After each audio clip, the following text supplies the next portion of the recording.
नमस्कार. आज आपण जाणार आहोत एका अशा ठिकाणी जिथे पोहोचताच मनाला एक वेगळीच शांतता मिळते.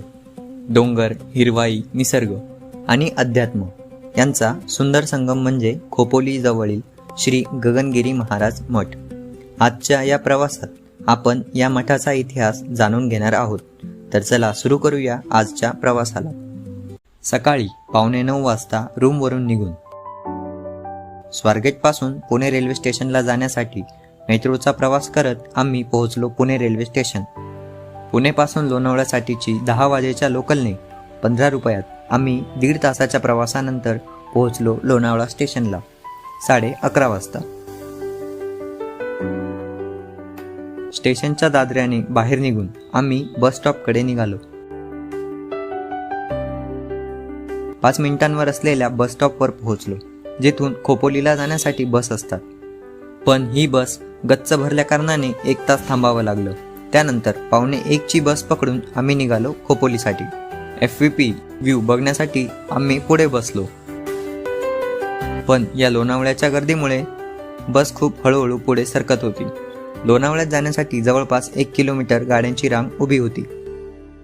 या गर्दीच्या प्रवासानंतर आम्ही निसर्गाच्या सानिध्यात आलो, ते खंडाळा घाटाकडे. घाटातील हे रेल्वे ट्रॅक्स, उंच उंच डोंगर, पावसाचे रम्य वातावरण, पावसाची धुवारी या निसर्गासोबत या ड्रायव्हर काकांची एक्स्ट्रा ऑर्डिनरी ड्रायव्हिंग स्किल्स. या निसर्गरम्य वातावरणात घाटातील रेल्वेचे व्ह्यूज आणि हा विशाळ मुंबई पुणे एक्सप्रेसवेचा ब्रिज बघण्यासाठी लोक रस्त्यावरती गाडी थांबवून गर्दी करतात. 6,695 कोटीने बनलेला हा आहे मिसिंग लिंक. घाट उतरताना खोपोली दिसू लागते आणि आपण जुन्या एक्सप्रेसवेला लागतो, जो घाटाने खोपोलीला जातो.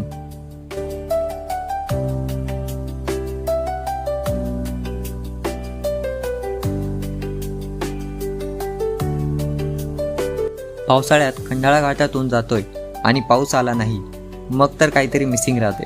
आणि त्यातला हा अधोशी टनेल जो भोर घाटात लागतो, तो पण अविस्मरणीय आहे. पुढे बसण्याचा निर्णय आमचा खूप चांगला ठरत होता.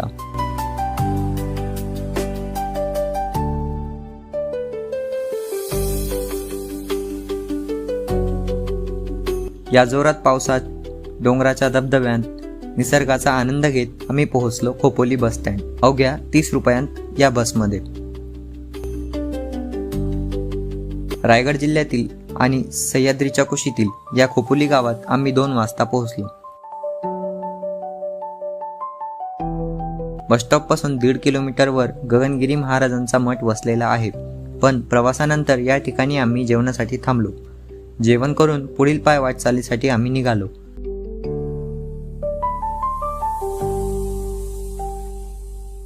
दहा 15 मिनिटे चालल्यानंतर मठाचा प्रवेशद्वार दिसू लागतो. या वीरेश्वर मंदिरासमोरील या रस्त्याने आपण पोहोचतो मठाजवळ.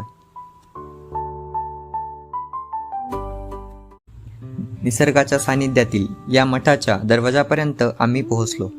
हा दरवाजा जो 6 मजल्यांचा अद्भुत व आकर्षणीय आहे.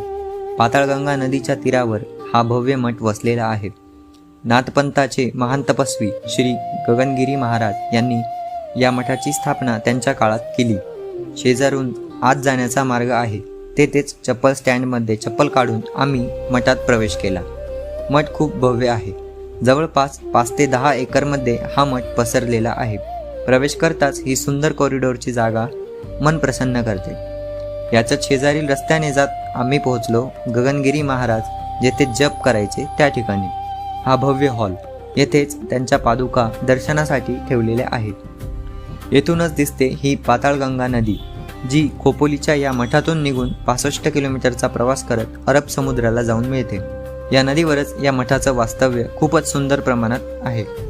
सह्याद्रीच्या कुशीतून ही नदी मोठ्या व्यापाने वाहत जाते.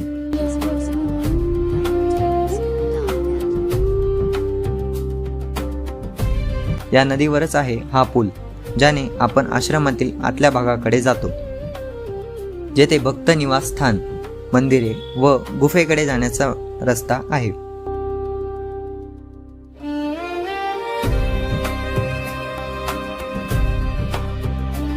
तेथेच समाधीच्या दर्शनासाठी खूप मोठी लाईन ही लागलेली होती आणि त्याच्याच डाव्या बाजूने नदी पलीकडचा व्ह्यू दिसत होता.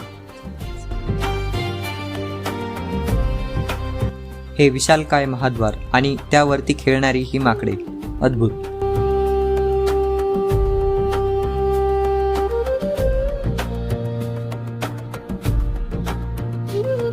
आतमध्येच खूप सारी हिरवळ आहे आणि हे सह्याद्रीचे डोंगरे आणि त्यातील धबधबे. येथूनच आम्ही मंदिराकडे निघालो. त्यासाठी या सुंदर पाऊल वाटा बनवल्या आहेत.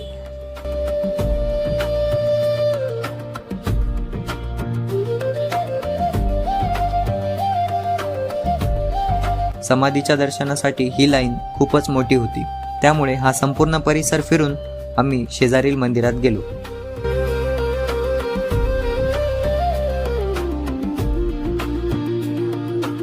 येथे हवन चालू होते आणि येथे भजनाचाही ठेका दणकत होता.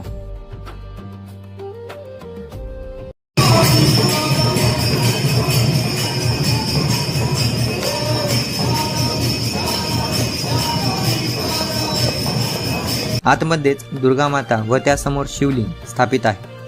शेजारीच गणपती आणि याजवळच भगवान श्रीराम आणि विठ्ठल रखुमाई. नदी किनाऱ्यावरील हे समाधी मंदिर येथील सर्वात आकर्षक, अद्वितीय, अविस्मरणीय, अतिसुंदर आहे. यामध्येच गजानन महाराजांनी 4 फेब्रुवारी 2004 साली समाधी घेतली.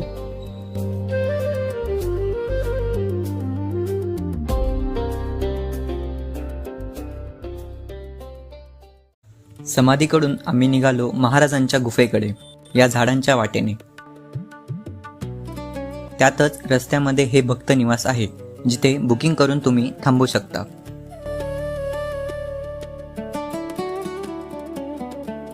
त्या शेजारूनच हा रस्ता जातो, जिथे गेटमध्ये गेल्यावरती महाराजांची ही मूर्ती दिसते. महाराजांच्या या मूर्तीसोबतच येथे 9 ग्रह पण स्थापित आहे.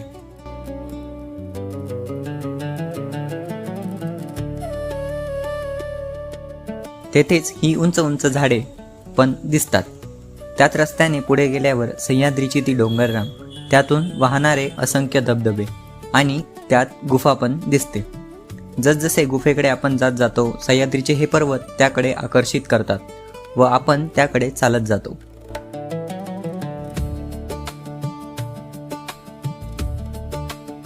थोड्या अंतरावर येथे असलेले स्वयंभू महादेव मंदिर दिसते, ज्यामध्ये केदारनाथ सारखे शिवलिंग आढळते. त्या शेजारीच आहे हा गेट, जेथून गुफेचा मार्ग आहे. हा मार्ग चढताईचा लागतो.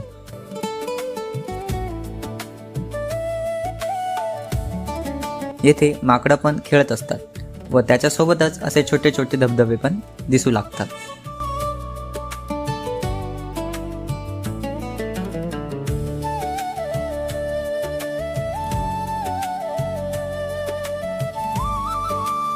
दहा 15 मिनिटे चालल्यानंतर आपण पायऱ्यांपर्यंत पोहोचतो.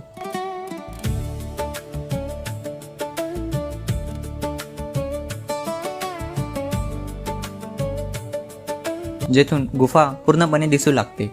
ही गुफा व त्यासमोरील हा धबधबा फारच सुंदर दिसतो.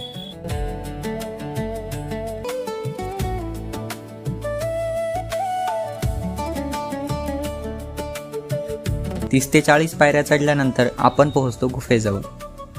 येथे शांतता ठेवणे अनिवार्य आहे, कारण ही जागा ध्यान करण्यासाठी आहे, जेथे गगनगिरी महाराज तपासाठी बसत असत. त्यामुळे येथील पुजारी लोकांना सतत शांत राहण्यासाठी सांगतात. गुफेमध्ये महाराजांची तपाला बसलेली मूर्ती आहे. त्या गुफेत काही भक्त पण ध्यानासाठी बसतात.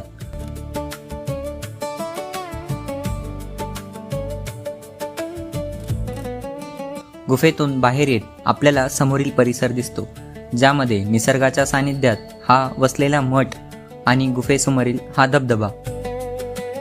त्या समोरील परिसर बघून आम्ही परतीच्या मार्गाला लागलो.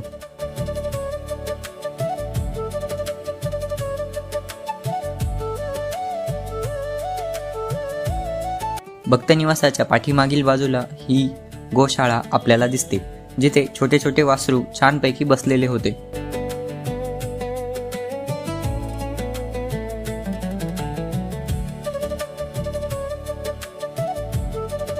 तेथून आम्ही पोहोचलो मठाकडे.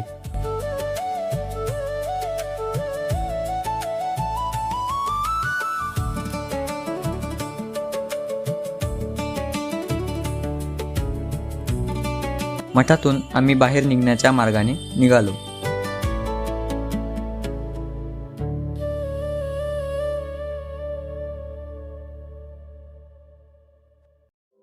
मठातून बाहेर आल्यावर शेजारीच हा नदीवरील पूल आहे. तेथून संपूर्ण मठ व त्या शेजारील वाहणारी ही पाताळगंगा दिसते.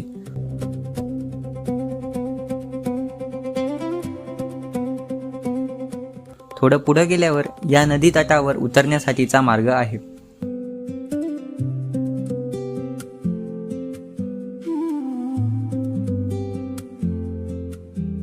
तेथे आम्ही थोड्या वेळ थांबलो. त्यानंतर आम्ही बस स्टॉपकडे निघालो. तेथे एकदम जोराचा पाऊस चालू झाला. 6 वाजता लोणावळ्यासाठीची बस पकडून आम्ही लोणावळ्यासाठी निघालो. जाताना ही पुढचीच सीट आम्ही सांभाळली.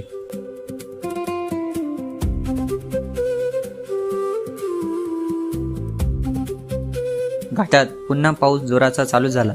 सर्वीकडे धुक्याची चादर पसरली. परतीचा प्रवास पण खूप सुंदर झाला. खोपोलीच्या या आजच्या प्रवासात निसर्ग व अध्यात्म दोघांचे दर्शन झाले.